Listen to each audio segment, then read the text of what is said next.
Soprod et la RTI vous présentent 2 minutes pour comprendre.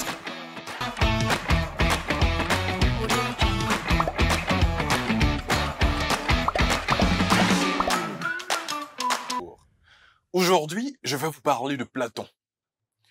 Platon, né en 428 avant Jésus-Christ et mort en 348 avant Jésus-Christ, est un philosophe grec. Né à Athènes dans une famille noble, Platon fut le témoin dans sa jeunesse de la chute d'Athènes et de la tyrannie des 30 après la guerre du Péloponnèse. Vers l'âge de 20 ans, il rencontra Socrate, un autre philosophe dont il devint le principal disciple. Selon Aristote, avant de devenir l'élève de Socrate, Platon était le disciple de Cratyle. Les œuvres de Platon sont rédigées sous forme de dialogue mené par son maître Socrate, entouré de disciples.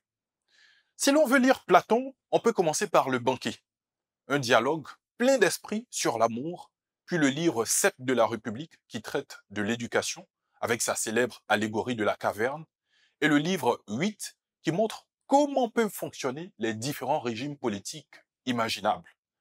La tyrannie avec un seul maître à la tête de l'État, l'oligarchie avec un petit groupe de dirigeants, l'aristocratie ou le gouvernement des nobles, la démocratie ou le gouvernement des citoyens, l'anarchie ou l'absence de gouvernement.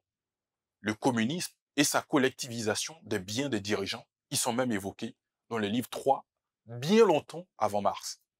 Après Le Banquet et la République, on peut aussi lire l'Apologie de Socrate, où Platon décrit le dialogue entre Socrate et un jeune homme appelé Mélétos, qu'il accuse de fabriquer des dieux.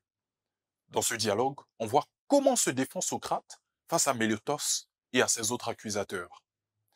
Je vous donne rendez-vous demain à la même heure pour un nouveau numéro de 2 minutes pour comprendre.